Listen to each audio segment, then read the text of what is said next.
synergy, the interaction or cooperation of two or more organizations, substances, or other agents to produce a combined effect greater than the sum of their separate effects.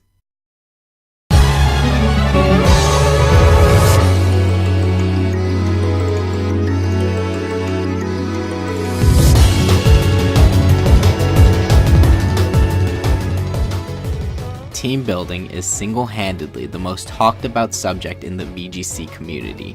Deciding on a team is a matter of weighing different traits within an individual Pokemon. From ability to typing, each Pokemon serves a specific purpose. This is known as team composition, and it is perhaps one of the trickiest steps in any trainer's journey. My name is Marcus, and welcome to the Art of Pokemon. In this 3-part series, we will explore and discuss vital parts of the Pokemon meta: preparation, composition, and mentality. Whether you're a new challenger or a polished veteran, I hope you will join me on this journey where we break our limits and become a true champion. Before we get into the actual building of a team, it's important to understand each Pokemon's role. The role of each Pokemon is based off of what it needs to accomplish in battle. There are 3 major roles that a Pokemon could fall into: sweeper, tank, or support. A sweeper has a high attack or special attack, and usually speed as well. Its purpose is to easily dispose of the opponents. An example of this is Alakazam. A tank has a high HP, defense, and or special defense stat. These Pokemon are mostly defined by their lack of speed as well. The main goal of a tank is to slow down the battle and prevent sweepers from accomplishing their goal.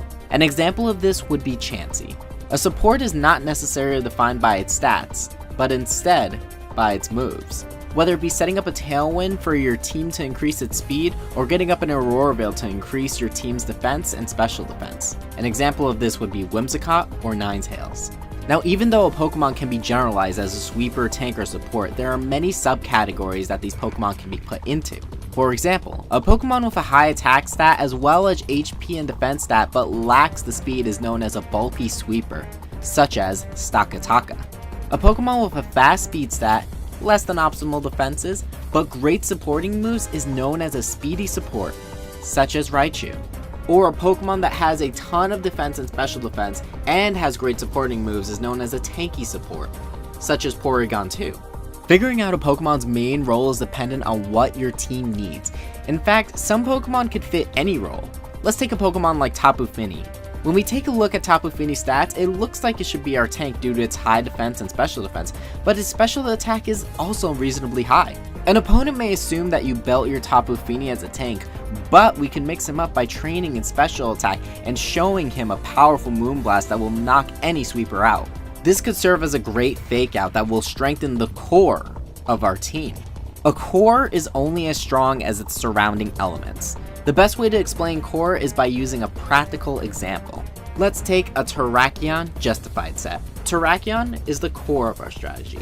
He will pick up most of the KOs thanks to his ability to boost his attack stat when he's hit by dark type moves. Our core is strengthened by our support, Whimsicott. Whimsicott can set up a Tailwind to up Terrakion's speed and hit him with Beat Up to boost its attack as well. Terrakion is the core and the team revolves around that core. But this is just one core, and what if this strat doesn't work? This is why it's important to have a backup. A good backup core to add to this team would be Mega Gengar. This way Whimsicott can use fake tears to lower the opponent's special defense as Gengar swoops in for the KO. Having multiple cores is vital to expanding your team's coverage. Now, coverage is the player's ability to deal with multiple matchups, and it's taught at the very beginning of the game. Fire, grass, water, or rock, paper, scissor. Every Pokemon beats another type. So it's our jobs as trainers to cover as many types as possible. Let's take a look at Terrakion and Gengar. Sure, they are both great sweepers, but what is one thing that they share in common that could potentially destroy them both? If you said that they're both weak to ground type moves, then you are correct. Coverage is not only to be thought about offensively, but defensively as well. There are 18 types in the game, and it is impossible to cover every single matchup. But it is important when team building to weigh out which matchups give you issues and try to cover them. Such is the case for Terrakion and Gengar. It may be a good idea to add Pelipper to this team. Since it's a flying type, it's not affected by ground moves like Earthquake. Plus, it could use Scald to pressure the ground types in return. Or you could even replace Pelipper with a Pokemon like Cresselia. Even though it's not a water type, it does get ice type moves to pressure ground types as well. But that's not the only reason why it works too. Its ability Levitate makes ground moves ineffective. This brings us into our next topic, abilities. As stated in the last episode, Pokemon have multiple abilities, a minimum of 1 and a maximum of 3. These 3 abilities add to your team's coverage. Even though Cresselia isn't a flying type, its ability is reminiscent of one. Levitate is a very common example of abilities that up your coverage, but there are also other types of abilities such as Sap Sipper, which make grass moves ineffective on certain Pokemon like Goodra. Choosing an ability on your Pokemon is very important and takes a lot of thought. Let's take a closer look at Goodra. Sure, it gets Sap Sipper, but it also gets 2 other great abilities, Hydration and Gooey. These abilities are great in their own way, but how do we decide on which one? Here are a few scenarios illustrating why they are all useful. First scenario. You have a bulky sweeper Gastrodon on your team. Gastrodon is a water ground type, which makes it 4 times weak to grass moves. Tapu Bulu is a huge problem for your team. With the ability Sap Sipper, Goodra is now a perfect switch in for Gastrodon. And now you could bait Bulu into using grass moves and switch in and absorb the Horn Leech for no damage. Second scenario. You have a Politoed that sets up rain for your team and you are going up against a toxic stalling Chansey. You can now switch out your Politoed for Goodra and take the toxic. In a turn, the poisoning will go away due to the rain and you could now proceed to attack the Chansey without being stalled out. Third scenario. You have a very aggressive team, but your speed is subpar. The only way that you could outspeed your opponents is if you get some speed control. This is where the ability Gooey comes into play. Now you could bait a physical move from your opponent, tank it, and then outspeed next turn for the KO. As you can see, abilities are dependent on your team's composition. Some of the most common abilities in VGC 2018 are Intimidate, Beast Boost, Shadow Tag, Drought, Drizzle, Sandstream, Friend Guard, Swift Swim, Gluttony, and Huge Power. There are many abilities in this game, so feel free to experiment and find one that suits your team comp. Now these abilities can lead into combos. There are many ways that Pokemon can combo with one another, through the use of abilities and also moves. A combo can be as simple as double attacking into your opponent's Pokemon to knock it out, or as complicated as setting up a Trick Room to a guard split so that your Chansey can get a few minimizes off and then Toxic Stall the opponent. This can be also known as a setup. A setup is usually pulled off by a supporting Pokemon so that a sweeper can do its job. There are an infinite amount of combos to pull off in battle. The best way to learn combos is to see the pros at work. A great tournament to watch was the recent Dallas 2018 VGC Regional. I'll be sure to link a few of my favorite matches in the description. There are many combos and setups that you could pull off to help you control certain aspects of battle. There are 3 major areas of control. Speed control is one of them. Whether you control speed from priority moves such as Fake Out and Bullet Punch, or items such as Choice Scarf and Adrenaline Orb, the 2 most common forms of speed control come from the moves Tailwind and Trick Room. Tailwind increases your team's speed by 2 stages per turns, and Trick Room makes it so that the slowest Pokemon move first for 5 turns. Having either Tailwind or Trick Room is a staple on many teams. Although, these are not the only 2 ways to control speed, and it is seen in the other 2 forms of control. The second form of control is weather control. Each form of weather gives you a set of boosts. Rain boosts the power of water type moves by 50% and decreases fire type moves also by 50%. It is commonly set up by Politoed and Pelipper. Sun boosts the power of fire moves by 50% and decreases water moves also by 50%. It is commonly set up by Charizard Y and Torkoal. Sandstorm boosts the special defense of rock type moves by 50%, and all Pokemon that are not rock, steel, or ground are damaged a bit at the end of each turn. It is commonly set up by Gigalith and Tyranitar. And Hail increases the accuracy of the move Blizzard to 100%, and all non-ice type Pokemon are damaged a bit at the end of each turn. It is commonly set up by Abomasnow or Alolan Ninetales. If you control the weather, you are likely to control speed as well due to Pokemon abilities such as Swift Swim, Chlorophyll, Sand Rush, Slush Rush, as well as controlling other aspects of battle due to moves like Aurora Veil, and much, much more. The last form of control is a more recent addition that is known as terrain control. Terrains have existed since Gen 6, but they were rarely used. That is, until the Tapus were introduced. Let's review what each terrain does. Electric Terrain increases the power of Electro moves by 50% and makes it so that grounded Pokemon cannot fall asleep, making moves like Spore and Rest completely useless. Dumb way I remember this is by thinking, it's electric! Boogie woogie woogie, cause you can't sleep if you're boogieing. Good luck forgetting that. Grassy Terrain increases the power of grass moves by 50%. Grounded Pokemon gain 1/16 of its HP at the end of each turn, and the power of Earthquake, Bulldoze, and Magnitude is decreased by 50%. Misty Terrain makes it so that grounded Pokemon cannot be afflicted by status conditions like Sleep or Burn. The power of Dragon-type moves are also decreased by 50%. Psychic Terrain increases the power of Psychic-type moves by 50%, and grounded Pokemon cannot be attacked by priority moves like Fake Out and Quick Attack.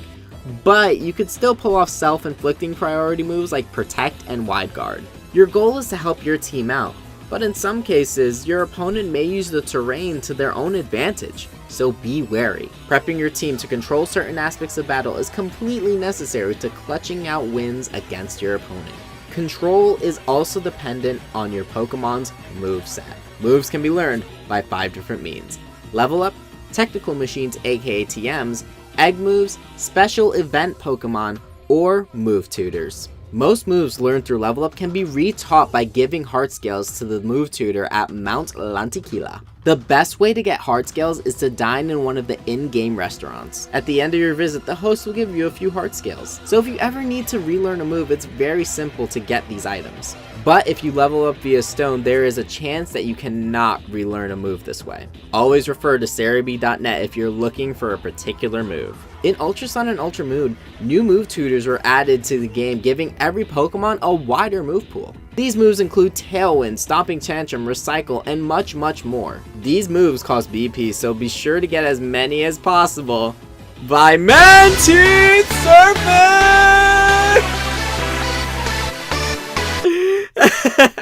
Here are some of the best moves in the current VGC meta: Rock Slide, Tailwind, Trick Room, Knockoff, Follow Me, Spore, Fake Out, and Protect.